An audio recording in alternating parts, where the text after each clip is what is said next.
over here because I'm going to need it for this whole process. But right now I want to get rid of that whole stack of limbs that had fallen out of the tree. I got rid of all the stuff I thought was too little for firewood yesterday, burnt it up over here. But mostly I got to get rid of this pile of absolute garbage. Okay, so I'm going to cut it into firewood. Now, I could use my chainsaw, but cutting through this kind of stuff, it's just going to make a mess. It's going to be a lot harder than using the miter saw. I could use my chainsaw on the limbs too, but now that I got the miter saw out here, I might as well. One of the reasons I like to use the miter saw to cut this stuff is, see all these freaking nails? I am not going to pull the nails out of wood I'm using for firewood. And what I have to do is look and make sure, because some of this stuff has been nailed in so many times. And of course I paid someone to de-nail that wood while I was working, and they didn't do it. They did a half-assed job.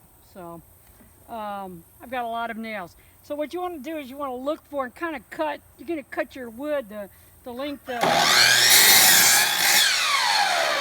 Not all of you probably, most of you probably don't burn wood, but even if you don't burn wood for heat, many of you, you know, you have like one of those little yard burning things where you can sit around and build a fire and stuff like that.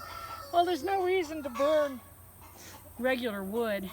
You can burn up the shit that's left over from your projects, or like this, when you tear something down and you've got just a pile of crap.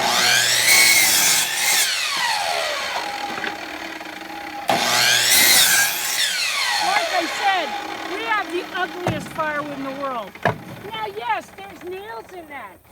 Oh, well, you might poke yourself with the nails. Well, if you know the damn nails are in there, don't poke yourself with the nails. The nails will burn in the stove. When they burn in the stove, it's going to help them rust.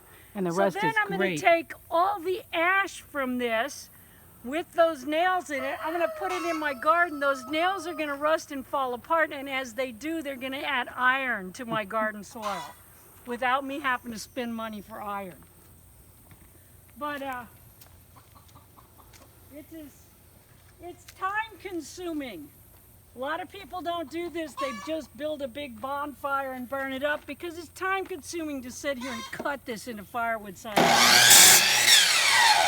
if all you were going to do was burn it in the yard as a bonfire or something like that, there wouldn't be any need to cut it any smaller. The miter saw is probably the most dangerous saw in your place. It's the one that the most thumbs get cut off with. It's a super dangerous saw. It looks like I'm being very cavalier, but I'm really not. I'm super, super aware that saws can cut your finger off, because if Lynn will pan in a little bit, you'll see this scar here from here to here. That's where I hit my thumb, not with my miter saw, not with my table saw, not with any of my chainsaw. I hit it with a skill saw, doing something I knew better than to do. And then I put it back together myself, with my wife going, "Oh, you're such a dumbass! Let's go to the hospital." Let's go to the hospital." Yeah. In the most loving way. Yeah, yeah. I won't tell the other story about when I cut off the end No, of my please thumb. don't. Or at least clean it up. That it's not as fun that way. Yeah. If I clean it up.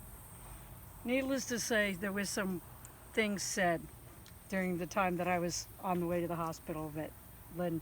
I did go to the hospital then because I actually cut off the end of my thumb with a razor knife right across here up through the nail. It was hanging on with a little piece back here, so I knew I didn't want to lose part of my thumb.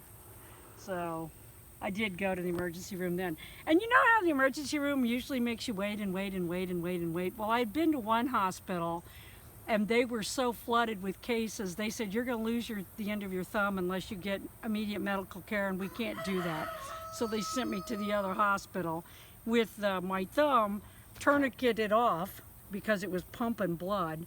And I had it in my thumb, like my hand like this, and they sent me to the hospital with it in a bag of bloody ice. Now, if you want to get really good care instantly at an emergency room, show up with somebody's called ahead and said, We're sending you a patient, cut part of their thumb off, and then show up with a bag of ice full of blood.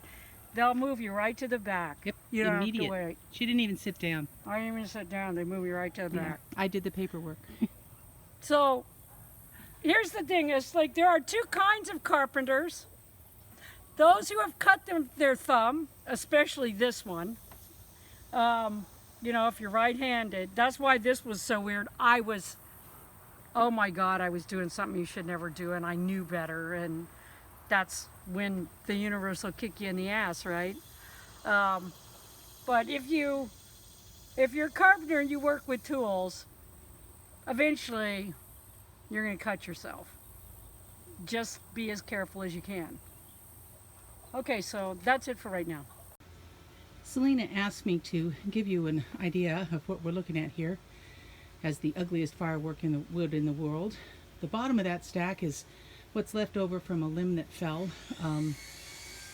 actually this past winter, and she had to cut it up. And then there's all the little pieces and ends of things that have fallen during the course of the year. And on the top you can see boards, and intermingled you can see boards, salvage stuff. That's just the beginning. Before the winter starts, she will have this full. See if I can back up here. So you can see the whole shed. Hope I can. Yeah. This shed will be full. And will be burning whatever she cuts as she cuts it. Because there'll be more stuff that happens. Okay, I'm going to go see what she's up to. This old feeder is going to come down. It's been here almost as long as the barn was. Beginning to see signs of wear. And her new barn is going to go just that side of this feeder. So it's all got to come down. She's still cutting. Wow. You can tell that pile in the middle, the one that's the lowest, that was the stuff she's trying to cut up. It's damn near gone. This is the garbage pile. Right. This is right. what I'm cutting up. That's actually good. This is good.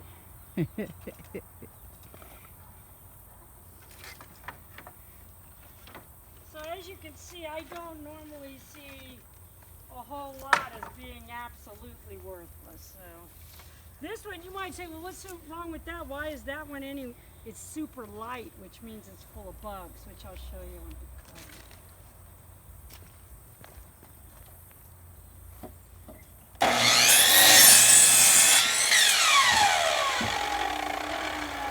So I don't know if you can see. You see those little air pockets in there? Yeah. Now this doesn't have, I'm not seeing bug stuff, but that's not a good board anymore.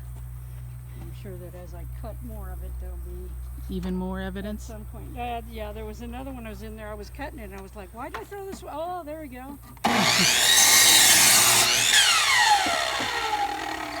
Yeah, you can see as you get further in, More see and how more there's separation. even more separation. Uh-huh. That's actually the start of dry rot there. And dry rot, what a weird name. Dry rot is called that. Dry rot, and yet you get dry rot from the wood getting wet. But the reason why it's called dry rot is because if wood gets wet and stays wet, it doesn't rot. It's when it gets wet and dries that it rots. So And that's why it's called dry rot. And like I said, it's about the weight of a popcorn fart because all the cellulose and stuff is deteriorating. But it'll still burn.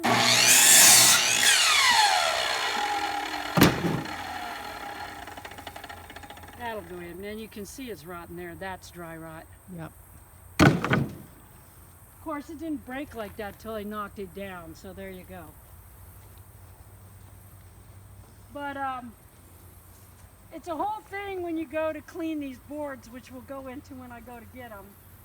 But you have to do this whole little, oh, So is that end still good, or does it need to be cut off? Do I have this much board or this much board?